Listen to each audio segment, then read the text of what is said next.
you so Windows 12.1 was just released not long while ago, but it is in an update version to C users.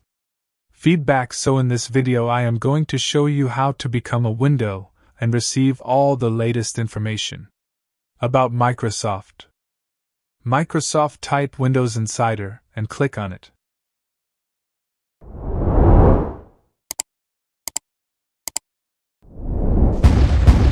If you were an insider, it would show you all the latest information about Microsoft, including latest releases and update.